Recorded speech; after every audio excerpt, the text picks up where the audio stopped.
Assalamualaikum warahmatullahi wabarakatuh. Halo, saya Beta Puspasari, Magister Pendidikan. Saya dosen Bahasa Indonesia pada Fakultas Ekonomi Syariah Tisno Bengkulu.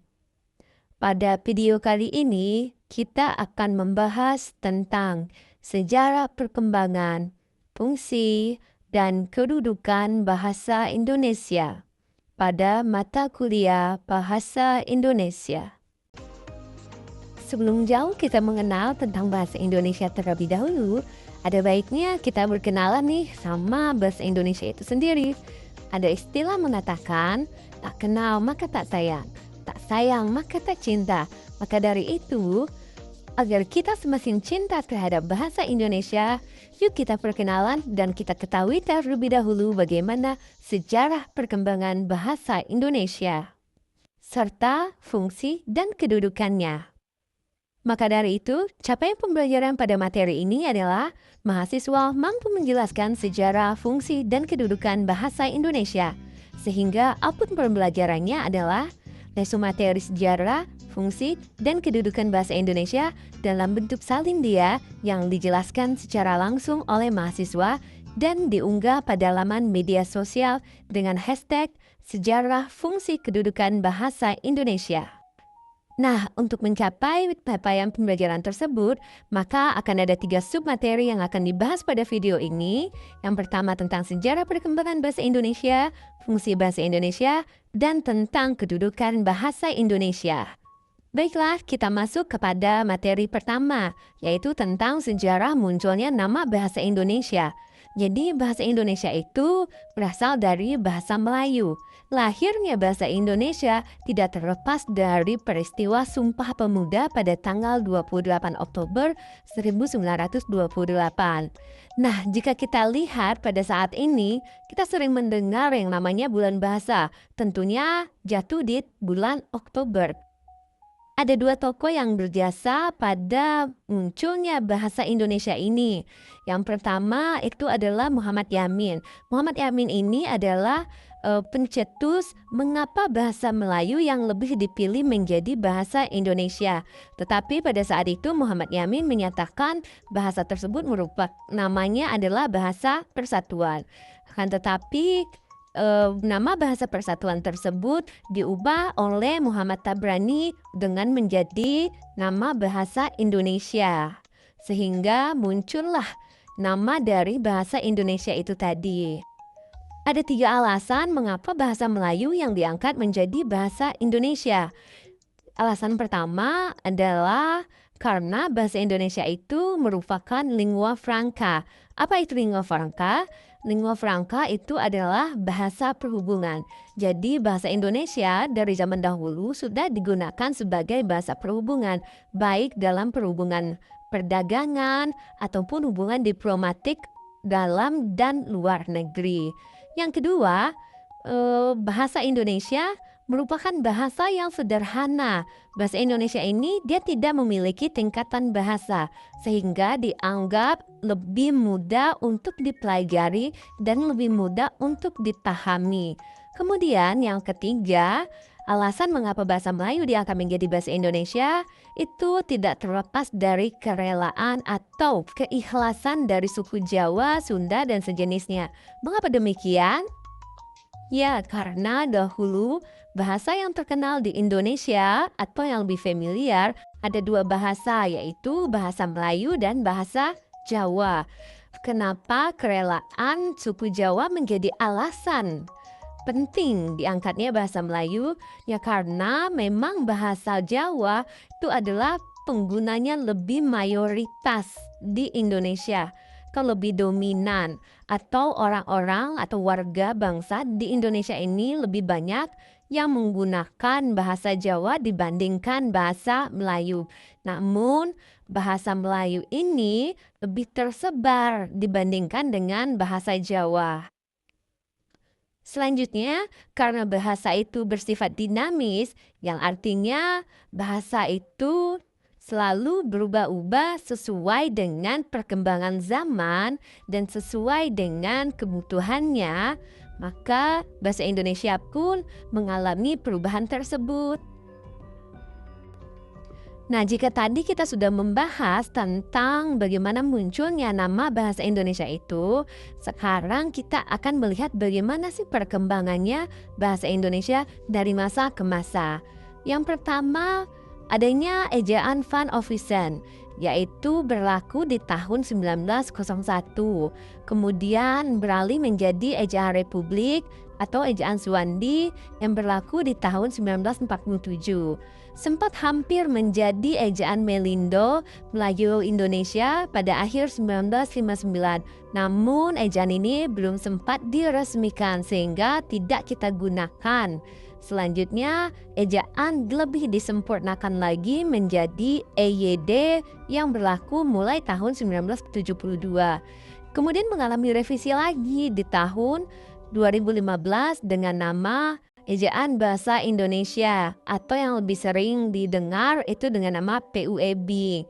Ternyata bahasa Indonesia ini karena sifatnya sebuah bahasa itu dinamis, maka dia terus mengalami perkembangan. Yang terakhir itu dengan nama ejaan yang disempurnakan lagi ya. Tapi kali ini berganti nama EYD edisi 5 yang berlaku pada tanggal 18 Agustus 2022 sebagai peringatan 50 tahun berlakunya EYD sejak tahun 1972. Nah, jika kita sudah mengetahui bagaimana sejarah perkembangan bahasa Indonesia itu sendiri, sehingga kita juga harus mengetahui bagaimana sih fungsi dari bahasa Indonesia itu. Jadi, secara umum bahasa Indonesia itu berfungsi sebagai alat komunikasi. Artinya seperti apa?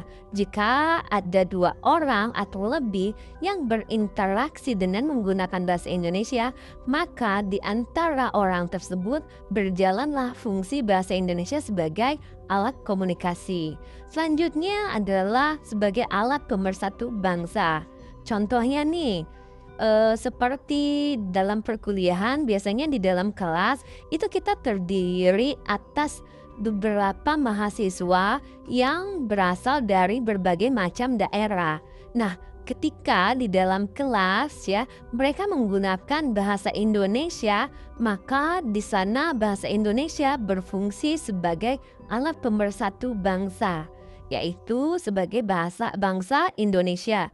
Jadi mereka bukan lagi sebagai penduduk daerah A atau daerah B atau daerah C.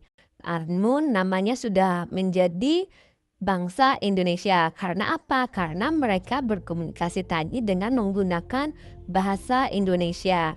Selanjutnya sebagai identitas bangsa. Sudah jelas ya, ketika kita menggunakan bahasa Indonesia, maka kita sudah bisa menunjukkan bahwa kita adalah identitasnya dari Indonesia. Selanjutnya, dalam kehidupan sehari-hari, bahasa Indonesia pun memiliki fungsi tersendiri. Yang pertama, sebagai bahasa resmi kenegaraan. Contohnya seperti apa? Contohnya ketika ada kegiatan resmi kenegaraan seperti upacara, maka disitulah fungsi bahasa Indonesia terlaksana. Kemudian, sebagai bahasa pengantar dalam dunia pendidikan. Nah, sebagai bahasa pengantar artinya apa? Ketika kita mengajar, baik mengajar mata kuliah bahasa Indonesia itu sendiri, matematika, kemudian psikologi, maka bahasa pengantar yang harus kita gunakan ya dalam setiap mengajar itu dengan bahasa Indonesia terlebih dahulu karena fungsinya sebagai bahasa pengantar. Kemudian yang ketiga sebagai bahasa ini sebagai bahasa pengembangan ilmu pengetahuan dan teknologi tentunya. Selanjutnya, untuk menyelaraskan antara fungsi bahasa Indonesia itu sendiri, maka ada kedudukan bahasa Indonesia ini. Apa sih kedudukan itu? Artinya kedudukan di sini adalah bagaimana kita menempatkan bahasa Indonesia dalam penggunaannya sehari-hari. Yang pertama, bahasa Indonesia itu kedudukannya sebagai bahasa nasional. Hal ini sesuai dengan isi Ikrar Sumpah Pemuda, tepatnya pada poin ketiga isi Sumpah Pemuda yang berbunyi, Kami putra-putri Indonesia menjunjung bahasa persatuan bahasa Indonesia. Lalu kedudukan bahasa Indonesia yang kedua adalah sebagai bahasa negara. Hal ini sesuai dengan Undang-Undang Dasar 1945 pada bab 15 pasal 36.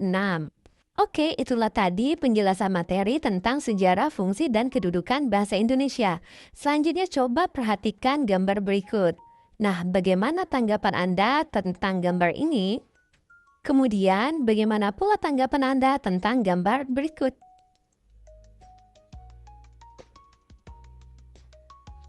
Nah, jika sudah diperhatikan, silakan kirimkan tanggapan Anda pada tautan berikut: http://bit.ly sejarah fungsi dan kedudukan bahasa Indonesia. Jadi berdasarkan materi tadi, maka pentingnya penggunaan bahasa Indonesia ini dikarenakan proses panjang yang luar biasa akan lahirnya bahasa Indonesia menjadi cambuk bagi kita para generasi penerus untuk terus berjuang melestarikannya. Dan dapat kita simpulkan bahwa bahasa Indonesia lahir berkat perjuangan pemuda Indonesia dalam mempersiapkan kemerdekaan dengan tujuan untuk mempersatukan bangsa Indonesia yang terdiri atas beragam suku, agama, dan budaya, sehingga bersatu menjadi sebuah bangsa yang memiliki semangat persatuan. Hal ini terlihat jelas pada fungsi dan kedudukan bahasa Indonesia itu sendiri. Maka sudah sepatutnya kita sebagai pewaris bahasa Indonesia harus bangga terus menggunakan bahasa Indonesia. Itulah tadi penjelasan materi tentang sejarah, fungsi, dan kedudukan bahasa Indonesia. Saya harap dengan materi tadi semakin bertumbuh rasa cinta kita terhadap bahasa Indonesia, sehingga kita semua sangat bangga menggunakan bahasa Indonesia dalam kehidupan sehari-hari, serta membumikan bahasa Indonesia pada skala internasional. Burung nuri terbang ke awan, singgah sebentar di pohon sukun. Demikian materi ini disampaikan, semoga bermanfaat dan mudah dipahami turun-temurun. Terima kasih atas perhatiannya. Wassalamualaikum warahmatullahi wabarakatuh. Sampai berjumpa pada video-video pembelajaran selanjutnya.